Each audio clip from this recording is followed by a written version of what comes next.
Oh, hello there, and welcome to Film Talking D20.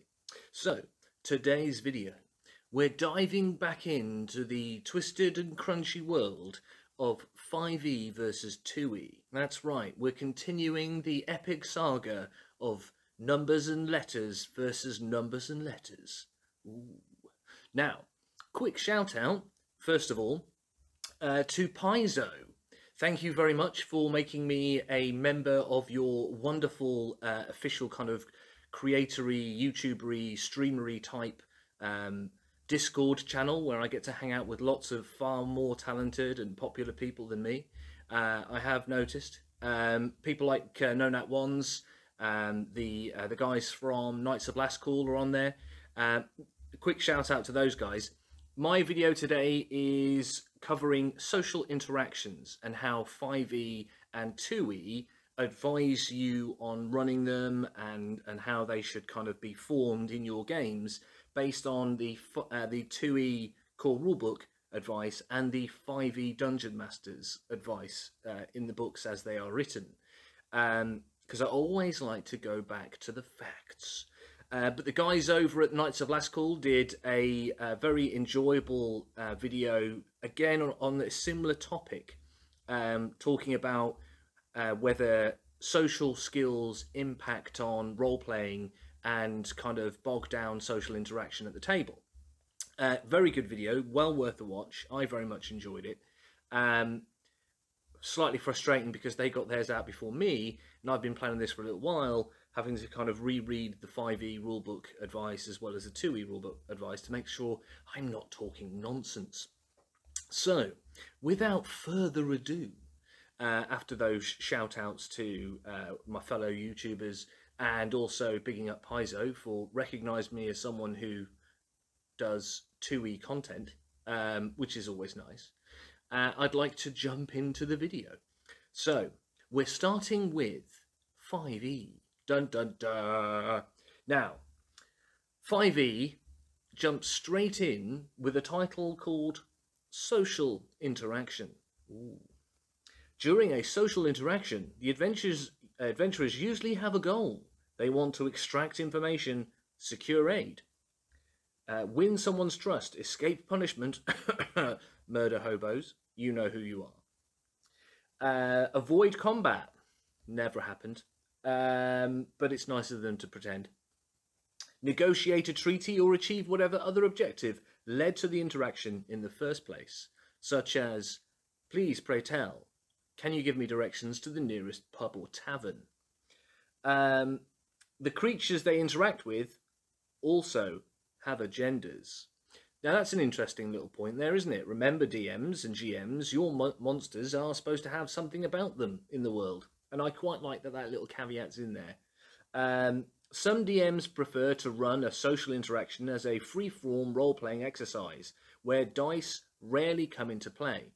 Note the word rarely, not never.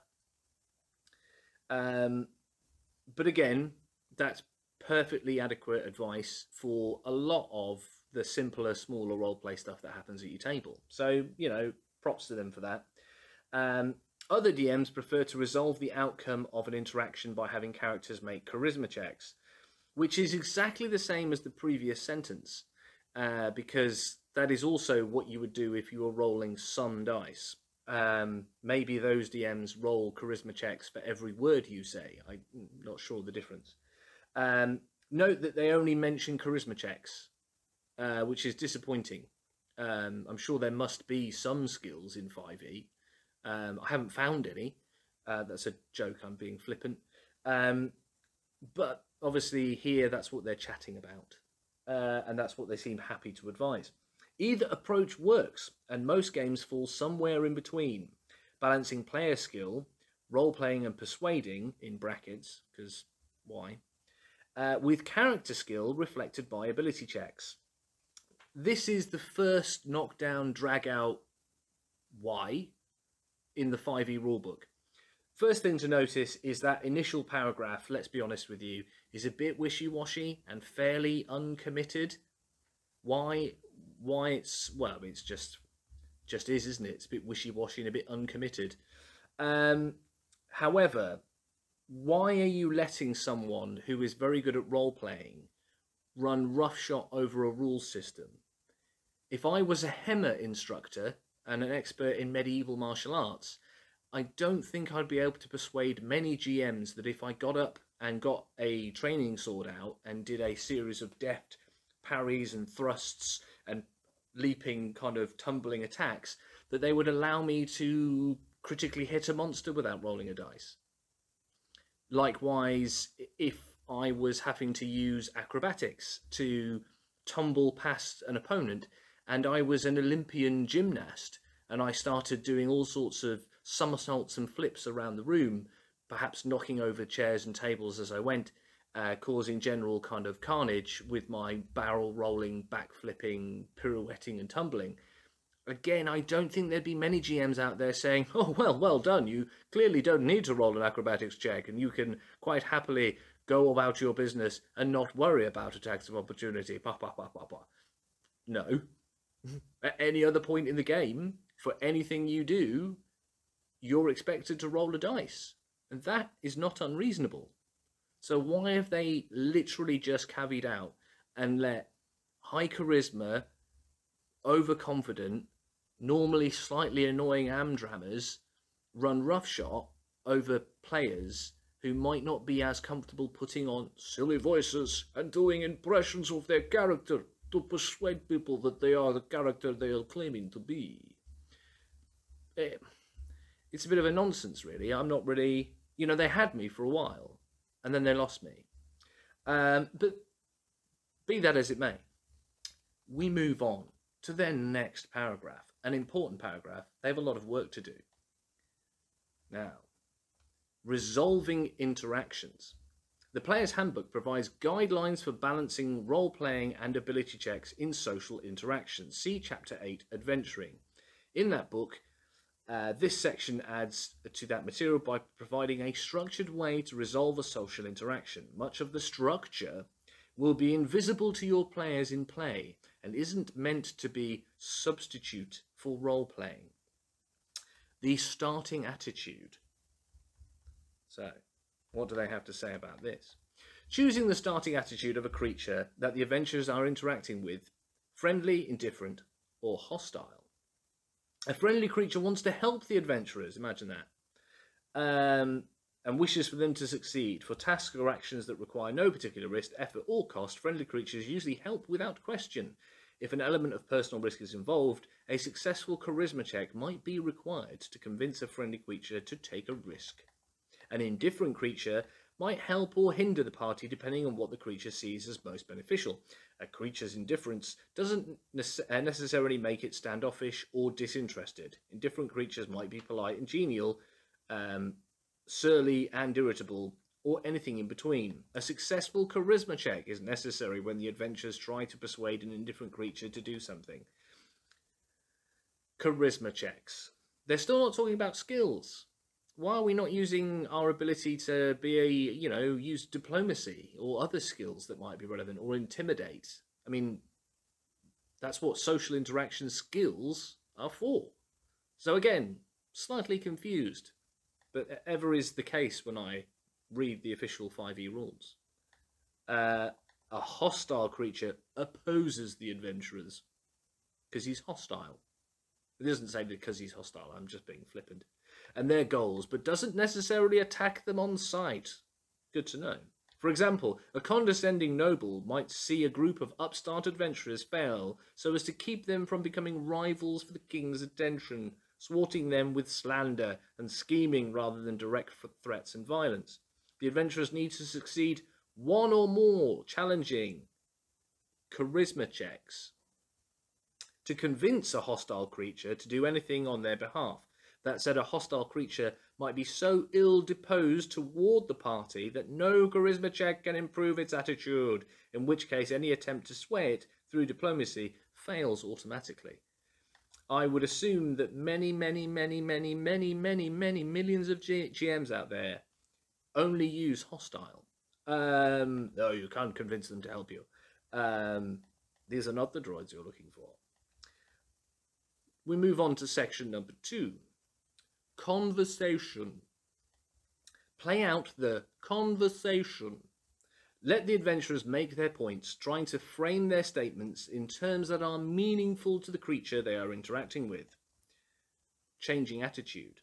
The attitude of a creature might change over the course of a conversation. If the adventurers say or do the right things during an interaction, perhaps by touching on a creature's ideal, bond, or flaw, as if you've got those for your monsters, just saying, you probably don't, they can make a hostile creature temporarily indifferent, or make an indifferent creature temporarily friendly. Likewise, a gaffe, insult, or harmful deed might make a friendly creature temporarily indifferent, or turn an indifferent creature hostile. Whether the adventurers can shift a creature's attitude is up to you. Is it? I thought it was up to the dice. But we'll keep going. Whether the adventurers can shift a creature is up to you. You decide whether the adventurers have successfully couched their statements in terms that matter to the creature. Typically, a creature's attitude can't shift more than one step during a single interaction, whether temporarily or permanently. Determining characteristics. The adventurers don't necessarily enter into a social interaction with a full understanding of a creature's ideal bond or flaw. I'm glad we're clarifying that now. They can guess, but doing so runs the risk of shifting the creature's attitude in the wrong direction. After interacting with a creature long enough to get a sense of its personality traits and characteristics through conversation, adventurers can attempt a wisdom insight check to uncover one or more creature characteristics. You set the DC. A check that fails by 10 or more might misidentify a characteristic. So you should provide a false characteristic or invent one of the creature's existing characteristic. Or, sorry, invert a character's existing characteristic. For example, an old sage's flaw is that he is prejudiced against the uneducated. An adventurer who badly fails a check might be told that the sage enjoys personally seeing the education of the downtrodden. Yeah. Given time, adventurers can also learn about a creature's characteristics from other sources, including its friends and allies. Personal letters, it's a bit rude, isn't it? And publicly told stories. Acquiring such information might be the basis of an entirely different set of social interactions. Crikey. I mean, it's quite crunchy, isn't it? Step 3, the charisma check. The only check you're allowed to make, ever, even in combat. That's right, it's a rule in 5e. You can only use charisma checks. There's no other abilities or skills in 5e, just charisma checks. I'm being flippant again, don't worry. When the adventurers get to the point of their request, demand, or suggestion, or if you decide the conversation has run its course, call for a charisma check. Gosh, how rewarding. Any character who has actively participated in the conversation can make the check. Depending on how the adventurers handle the conversation, the persuasion, deception, or intimidation skill might apply. Gosh, we're finally realising there's skills. Imagine that. The creature's current attitude determines the DC required to achieve a specific reaction, as shown in the conversation reaction table. What an exciting name that is. DC 0, friendly creature's reaction. The creature does as asked without taking risks or making sacrifices. A DC 10. The creature accepts minor risk or sacrifice to do as asked. DC 20. The creature accepts a significant risk or sacrifice to do as asked. It's quite a big jump, isn't it? In different creatures, DC 0 offers no help but does no harm. 10. Does as asked as long as there is no risk or sacrifice involved. 20. The creature accepts minor risk or sacrifice to do as asked.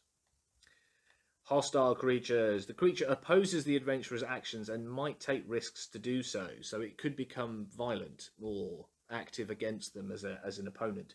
The creature offers no help but does no harm is DC 10. DC 20, the creature does as asked as long as there is no risk or sacrifice involved. So that's fairly straightforward, isn't it? I've finally got to a bit that's straightforward. It's always nice. Aiding the check. Other characters who make substantial contributions to the conversation. Again, we're just punishing those people who don't like roleplay again, aren't we? There's no room for them at our table in 5e. We're not inclusive at all. If you can gabber on for hours and hours like me, 5e's for you. If you're, a bit reserved, a bit quiet, not particularly comfortable with it, it doesn't sound like it's particularly inviting at this point. But ho-hum, I'm sure it is really. Other characters who make substantial contributions to the conversation can help the character making the check. If a helping character says or does something that would influence the interaction in a positive way, the character making the charisma check can do so with advantage. If the other character inadvertently says something counterproductive or offensive, they have to make the check with disadvantage, which is funny and mean at the same time.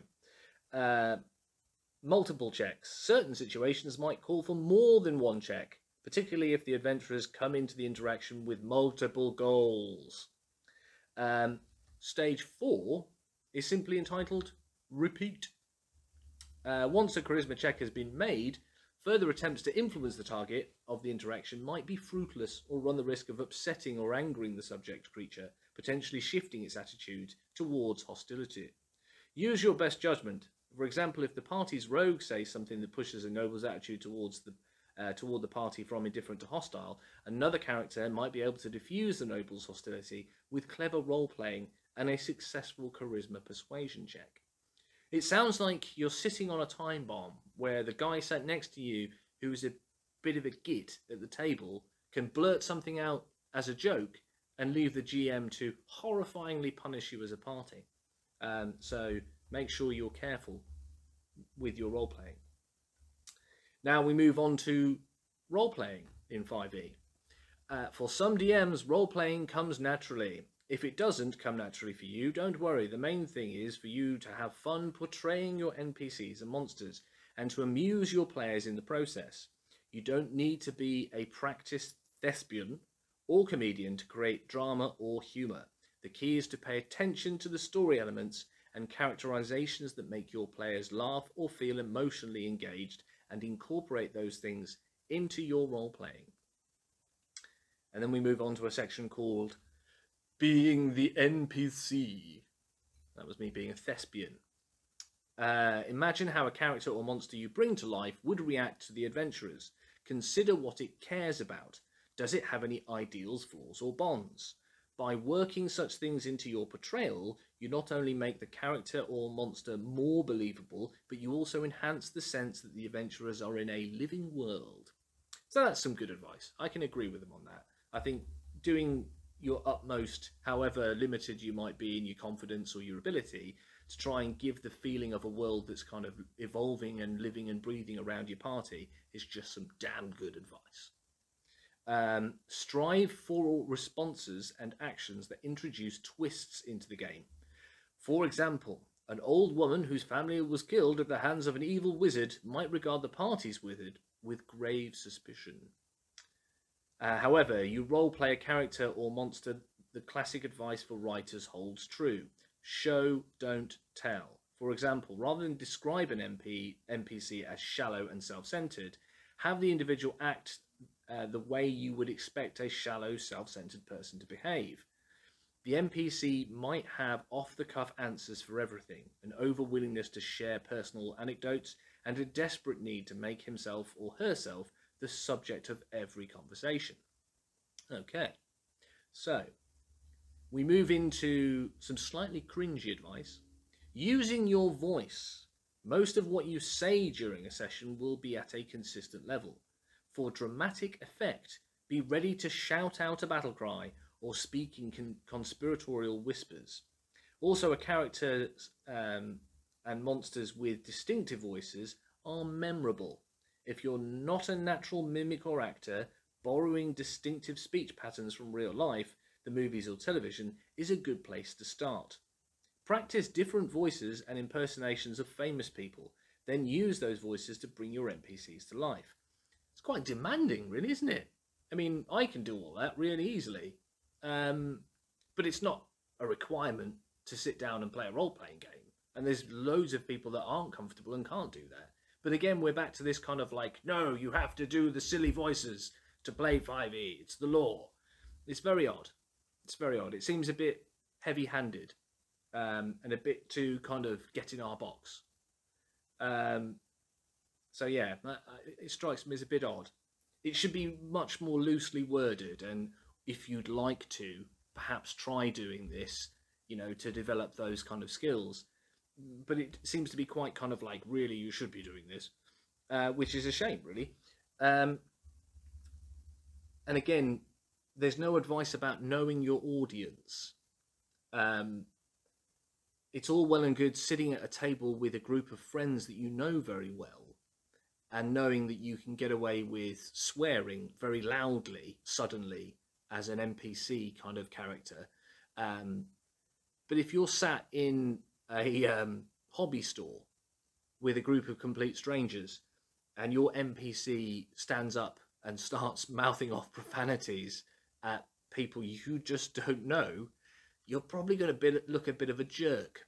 So, yeah, just tread carefully with some of this advice would be my advice. Let's have a quick look. Let a pirate say, "Our mateys." Actual 5e canon. I just read you from the book. That's why I said it's a little bit cringe. Because pirates don't only say, "Our matey." They say other things. And they don't necessarily all sound like the generic stereotypical pirate from one particular movie that seems to now be the default for pirate everywhere around the world.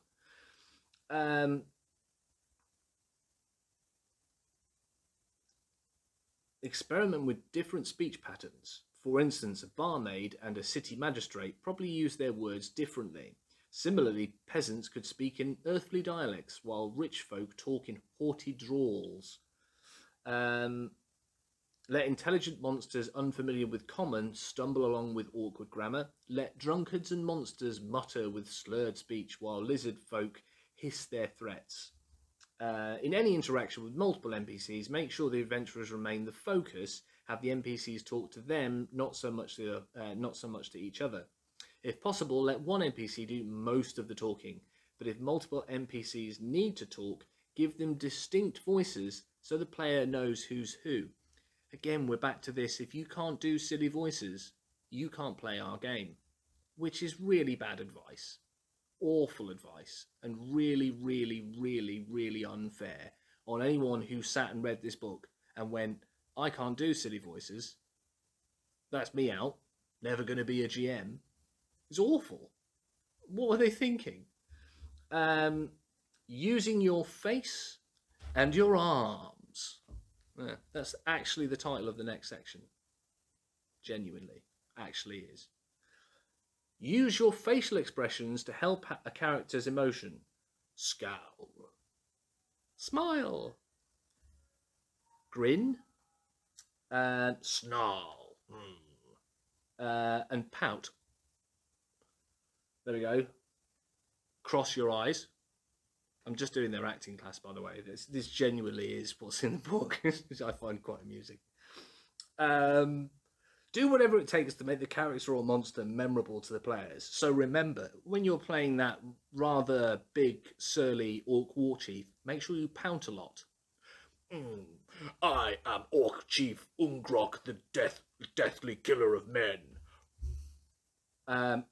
Everyone will remember him. Really.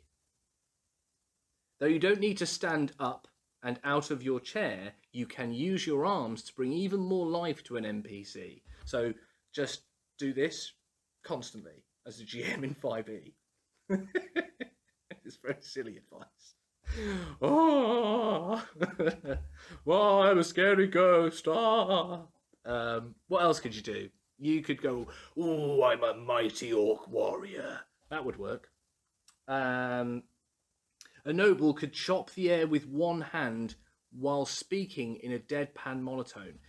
Now, I'm not going to use the actual world example of someone that did that very famously in history. But that is an absolutely thought. So pretend they haven't written that in this book. While an archmage might express her displeasure by silently rolling her eyes and massaging her temples with her fingers. This is basically just terrible Amdram acting 101. And they've put a lot of effort into writing it down in this book, which is slightly boggling. But ho-hum, it's what they've decided to do. Engaging the players. We're still going. 5e's not crunchy, remember, but you do have to take terrible acting classes. Some players enjoy role-playing and interactions more than others. They've only just figured that out, and they've spent a lot of their time telling us that we have to be doing silly voices and we have to be doing lots of role-play, otherwise we'll suck. But let's see what they go on to say here. Some players enjoy, whatever your players' tastes, your lively portrayal of NPCs and monsters can inspire players to make just as much investment in portraying their characters.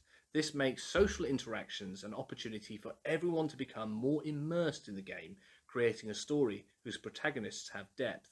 That's right. Doing silly pouty faces and using silly voices will give your characters depth, as opposed to actual kind of plot content and story content and kind of rich emotional journeys that carry out kind of, you know, that we see in films like Lord of the Rings, or, you know what I mean? Yeah, silly voices. That's what I'll do that. To make sure everyone has something to do during a role-playing heavy game session, consider one or more of the following approaches. Appeal to player preferences. There are in-game activities that players enjoy more than others. As discussed in this book's introduction, players who like acting thrive in interaction situations, and it's fine to let those players take the spotlight, which they'll be doing all the time. They often inspire other players by their example. Do they? Or do they make some people uncomfortable with their terrible pouty faces and awful arm-waving Amdram?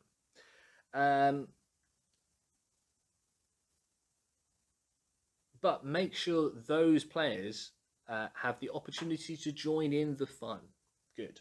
Players who like exploring and storytelling are usually amenable to role-playing as long as it moves the campaign forward and reveals more about the world. Players who like problem-solving often enjoy figuring out the right thing to say to shift an NPC's attitude. Players who are instigators like provoking reactions from NPCs, so they're often easily engaged, though not always productively. They've acknowledged murder hoboing. Good for them. So, we carry on. Players who like to optimize their characters and slay monsters also like to argue and have conflict within an interaction can help those players embrace role-playing. Min-maxers. They've acknowledged min-maxers. Good to know. Still, creating combat connections to an extended interaction, such as a corrupt vizier sending assassins to kill the adventurers, is often the best way to keep action-focused players engaged. Target specific characters. Create situations where characters who might not otherwise be engaged with social interaction have to do at least some of the talking. Perhaps the NPC in question is a family member or a contact of a particular adventure and talks only to that character. That's right. Force the person who's not comfortable doing roleplay to roleplay so much that they leave your table and never return because you made them feel really uncomfortable. Good advice. An NPC of a certain race or class might listen only to characters he or she feels a kinship with. Creating a sense of importance can be a great way to get specific players engaged, but don't shout out players who are already role-playing. Don't shut out players who are already role-playing. If a couple of players are dominating the conversation, take a moment now and then to involve the others. You can do this in character if you like. And what about your hulking friend? Speak, barbarian. What will you pledge in exchange for my favour? I should have used my 5e acting classes. Hang on. And what about your hulking friend? I'm joking, obviously. But you notice I took them at their word and used my arms. I could have done a sillier voice though. Maybe I'm not cut out for 5e GMing. Or just ask the player what his or her character is doing while the conversation is going on. Finally, some actual common sense advice, although horribly limited, about how to not bully out people who aren't particularly confident at role-playing. The first approach is better for players who are already comfortable speaking in their characters' voices. That's right, silly voices. The second approach works better for players who need encouragement to engage in role-playing scenarios. We're still going. I'm exhausted. Absolutely exhausted. Objects. When characters need to saw through ropes, shatter windows... Oh, hang on a minute. What's this got to do with anything? Or smash a vampire's coffin. The only hard and fast rule is this. Given enough time and their right tools, characters can destroy any destructible object. Well, that's slightly bizarre. They've slapped that right on the end of all their role-playing advice. And they've just moved into objects. So, but this is good news. We have finished the in-detail, in-depth, verbatim dive into the crunchy 5e advice on social encounters. Crunchy indeed. Remember silly voices, remember pouty faces, remember to wave your arms, and you will be an explicitly excellent 5e player. Don't use any social interaction or charisma skills if you can just talk over your GM and railroad an encounter to be the way you want it to be. And then, yeah, you'll be good to go. So, solid, wishy-washy advice, if I'm brutally honest with you. It really seemed to kind of heavily push on forcing people to play the game that they think you should be playing, as opposed to playing the game that you feel comfortable playing, which is far more valuable to a community than, no, if you're not doing that, you're not playing 5e. So, yeah, really surprised actually at the kind of almost quite insistent and pushy and in places quite negative advice in that section. And if I'm honest with you, if I'd never run those kind of settings before and I wasn't an experienced GM, I still wouldn't really know what I was doing, other than maybe asking for charisma checks, but maybe not, and wondering why we all had to have silly voices. You can preface as actual useful advice to role-playing. You don't have to do silly voices. You don't have to wave your arms about and do pouty duck face. You can very quickly say what that character is saying and then caveat at the end of it that they might glance suspiciously around as they speak to you, or that they give off a broody and surly, stern air, and then simply say what they say.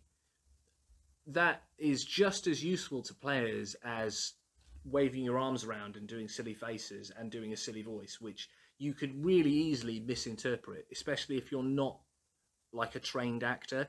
Like, it's great watching Critical Role, right, where they are trained actors, so they can very actively communicate through their understanding of the acting schools that they've been to and the education they've had that makes them able to do that.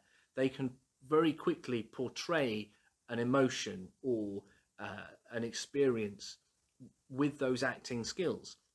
If you're not a trained actor, you can't do that. So don't try. Make sure that you are clear with your players about what's actually happening, so that they don't think that your pouty duck face of come to bed eyes from the sorcerer or wizard is an angry, stern, condescending face that leads to a social encounter turning into a fight, as opposed to someone getting their leg away. Basically, yeah, very odd advice in that. Very odd advice in that. But having had that slightly odd Amdram acting class where we waved our arms and did pouty face, we move on to 2e. That's right, Paizo claps back at 5e with 2e. Bang, bang. social encounters. Dun dun dun. Most conversations play best as free-form role-playing, with maybe 1 or 2 checks for social skills involved. Social skills. Skills. Sometimes, though, a tense situation or crucial parley requires a social encounter that uses initiative, much like a combat encounter. As with any other encounter, the stakes of a social encounter need to be high. Drama. A failed social encounter could mean a character is imprisoned or put to death. A major rival becomes a political powerhouse, or a key ally is disgraced and ostracized. It's dramatic stuff. Using the structure of an encounter is helpful because it makes the timing clearer than in free-form play, and each character feels like they are contributing. When running a social encounter, establish the stakes up front, so the players know the consequences of success or failure, and the circumstances that will cause the encounter to end. Oh my god, did we just get useful advice? It sounds like it. Instantly, actual structure and actual advice, as opposed to maybe you do this, maybe you do that, maybe, which is generally what I got from the official 5e Dungeon Master's Guide. However, we move on. Perhaps it gets worse, or maybe better. Using the structure of an encounter is helpful because it makes the timing clearer than in free-form roleplay, blah, blah, blah, blah, blah. Oh yeah, and being upfront with your players about what's happening and what's going on so that they have an understanding about what's expected of them. It's just sensible, good advice. You have much more flexibility in how you run a social encounter than in combat encounters, extending the length of rounds beyond 6 seconds, allowing more improvisation, and focusing less on special attacks and spells. All differentiate a social encounter from a combat one. In most cases, you don't need to worry about characters' movements, nor do you need a map. Some examples of social encounters include proving someone's innocence in front of a judge, convincing a neighbouring monarch to help defend against an invasion, besting a rival bard in a battle of wits, or like a guitar battle, exposing a villain's deception before a noble court. Actual social encounters that will have meaning and impact in your campaign. Imagine that. Initiative and actions. Initiative in a social encounter typically has characters rolling society or charisma-based skills, such as diplomacy or deception. As with other encounters, a character's approach to the conflict determines which skill they'll roll. On a character's turn, they'll typically get to attempt one roll, usually by using a skill action. Let the player role-play what their character says and does, then determine what they'll roll. Allow them to use any abilities or spells that might help them make their case. Though keep in mind that when most people see the visual signs of a spell being cast, they think someone is using magic to try and influence or harm them, and they have a negative reaction. There's quite a lot of actual advice. It's very different. Good social encounters include an opposition. It's true. This can be direct, such as a rival who argues against the character's case, or passive, such as a mob that automatically becomes more unruly as each round passes. Give the opposition one or more positions in your initiative order so you can convey what it is doing. You can create game statistics for the opposition, especially if it's an individual, but in situations like that of the unruly mob, you might need nothing more than establish a set of increasingly difficult DCs. Measuring success and progress is the next section. You'll need to decide how to measure the character's success in social encounters because there's no AC to target or hit points to whittle down. Chapter 4 includes guidance on setting DCs for social skill actions. Often use a... On settings. DCs for social skill actions often use a target's will DC. If you need a DC for people who don't have stats, such as a crowd or an NPC for whom you haven't already generated stats, use the guidelines on setting DCs found on page 503. Actual advice still. You can either Pick a simple DC or use a level-based DC, estimating a level for the subject or how challenging it should be to sway them. The attitude conditions hostile, unfriendly, indifferent, friendly and helpful provide a useful way to track progress of a social encounter. Use these to represent the attitude of an authority, a crowd, a jury, or the like. A typical goal for a social encounter is to change the attitude of a person or group to helpful so they assist you, or calming a hostile group or person to diffuse a situation. Yeah. Try to give the players a clear idea of how much they've progressed as the encounter proceeds. They're still giving advice, aren't they? Very clear guidance. Another option is to track the number of successes or failures the characters accrue. For instance, you might need to trick 4 guards into leaving their posts and count each successful attempt to lie or create a diversion toward a total of the necessary 4 successes. You can combine these 2 methods if the PCs need a group of important nobles to vote their way. The goal of the encounter might be to ensure that a majority of the nobles have a better attitude towards the PCs than they have of their rival, all within a limited time frame, aka don't waste hours on this, because yeah. Next section, consequences. When you set stakes at the start of a social encounter, give an idea of the consequences. Beyond whatever narrative benefits the players' characters might gain, a social encounter usually includes an XP award. More advice, more XP for role-playing and social encounters. But we didn't have any of that in 5e, did we? Why? They banged on about it so bloody much. Why weren't we getting any XP for that? Anyway, typically that of a moderate accomplishment is the advice there for XP awarded. Because there are encounters along the same lines as combat encounters, they grant a sizable amount of XP, typically a moderate accomplishment, or even a major accomplishment if the encounter was the culmination of long-term plans or a significant adversary got their comeuppance. The outcome of a social encounter should direct the story of the game. Look for repercussions, what NPCs might view the PCs more favourably now, which might hold a grudge or formulate a new plan. A social encounter can seal the fate of an NPC and end their story, but this isn't true for player characters, even if something looks truly dire for them, such as a death sentence. Crikey, that is pretty serious, isn't it? The social encounter isn't the end. There's still time for desperate heroics or a twist in the story. That's it. That's the entirety of it. We were given a good way to structure important social encounters. We were given some simple advice on creating DCs. We were given some structure about rewards to give to players, and references to pages where we could get some more advice about setting DCs and where to go for providing XP. So I spent nearly 30 minutes getting all sorts of odd, wishy-washy advice about waving my arms around and doing pouty faces and silly voices in 5e, with very little guidance on what it should be doing in the game.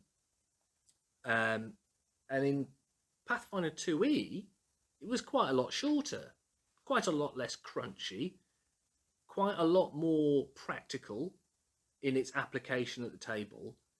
And if I was a new GM and had never GM'd before, using the other rules that I've already I've already read about combat encounters, I'd have a much better idea how to structure and create a space where my players would get to have meaningful conversations, and I as a GM would have remit to create a sensible, simple structure that everyone knows in the form of initiative to stop mouthy, gobby people running roughshod with their role play over everyone else who might not be so confident at role playing. Yeah, there we go. I was testing my 5e skills with the old Amdram there. It's another 2e win, really, isn't it? I mean, you can go and invest a lot of time in that 5e kind of of non-committal. Maybe you make a charisma check, maybe you don't. Notice how they said at the start, maybe you make checks, maybe you don't. And then all the way through that section, they were telling you were making charisma checks repeatedly, which, considering they said maybe you don't, also seemed quite contradictory. But having read that 2E section that was infinitely shorter, much more concise, and actually provided good guidance on structure, pretty happy with that. So, gonna notch it up as another 2E win, I feel, in the Battle of the Crunch. So, in the official stakes as they stand, 2E versus 5E, Battle of the Crunchiest, it's still 2-0 to Paizo, which means that it's not looking good for 5E's crunch-tastic crunchiness.